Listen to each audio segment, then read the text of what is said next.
You're going to do an introduction? We are going to watch the trailer and see what comes of it for 1974's Phantom of the Paradise. Who directs this? Brian De Palma. Is this a movie you've seen? I have seen this movie. Look around you, Winslow. You destroyed your face, your voice, and now you're trying to destroy the paradise. Haven't we all had enough?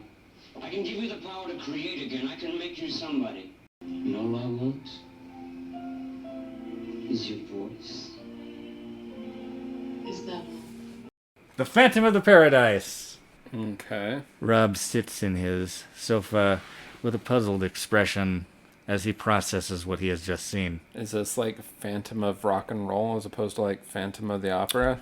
Well, obviously, there's... But with aliens? Well, no, there's no aliens. He's not... I don't know if that constitutes a spoiler. The guy? No, he's not an alien. The Phantom's not No, an alien? the Phantom has a backstory, but his backstory is not that he's an alien. And the rock producer is supposed to be some sort of rock god? Or has he struck a deal with the devil? Hey, you've guessed a major plot point. Well, that was pretty obvious from the intro. Yeah, the very opening sequence. Did you guess the identity of your rock producer? Not yet. It's Paul Williams. What do I know Paul Williams Paul from? Williams from Smokey and the Bandit and a million songs from the 1970s, including When the River Meets the Sea. Ah, okay. Yeah. Paul Williams' first build in this movie. I believe it is the only time he has been first billed in a film, and a Brian De Palma film of all that. Yeah. Brian De Palma, of course, Scarface. Okay. The Untouchables.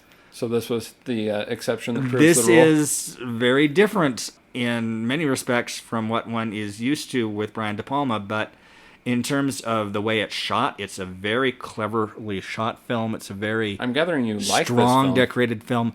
I liked this film. I Yeah. quite enjoyed this film. I just watched it for the first time last night. Yeah? Did you pay for it? I did pay for it. I Yeah. rented it. I will probably watch it again before the rental Period is up, expires. yeah. I also liked the music in it. I love that 70s sound. It does a bunch of variations on popular musical styles of the 1970s. A bunch of songs, of course, by Paul Williams, because why wouldn't you have him write your songs if he's going to star in the film? There is a scene in the preview where Paul Williams is seducing a young singer, a beautiful young brunette, played by the actress Jessica Harper, who has appeared on this program before, but I bet you can't guess what she appeared Harper. in. Very tiny role. You wouldn't recognize her, most likely. Any guesses? She is the woman that Max von Sydow kills in Minority Report. Oh, okay. She's the mother of Samantha Morton. Much later. Much later in life. Yeah. No wonder I didn't recognize her. I recognized the name, though, because we mentioned her name in that episode.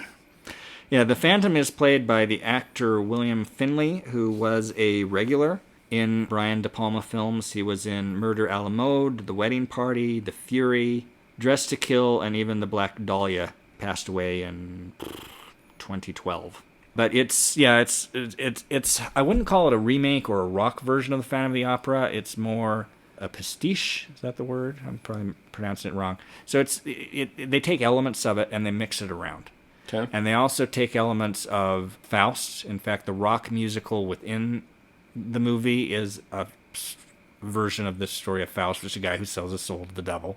And then there's elements of Frankenstein, there's elements of Dr. Caligari, visually a bunch of different horror film references.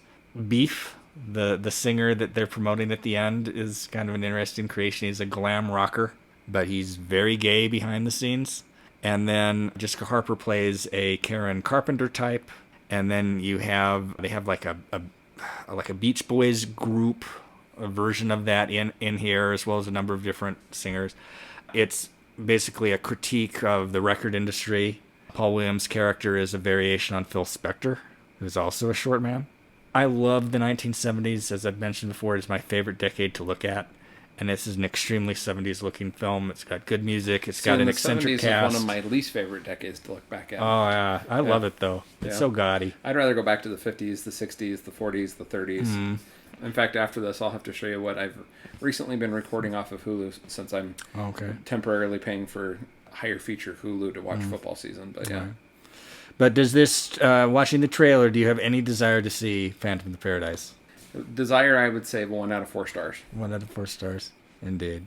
Well, you're lucky that this gets you off because now it will not be one that I force feed you during October. This Which is year. why we're talking This about year. it this year. Which is why we're talking about it. It's like I want to get it You in. might force feed it to me next year. I might. Yeah. So be good. Yeah. Well, regardless, like either I like it or I dislike it, but regardless, like that doesn't mean we shouldn't watch it. It's really its own thing. It's quite unique. It's not long. It's like 90 minutes long. Yeah. Yeah. I recommend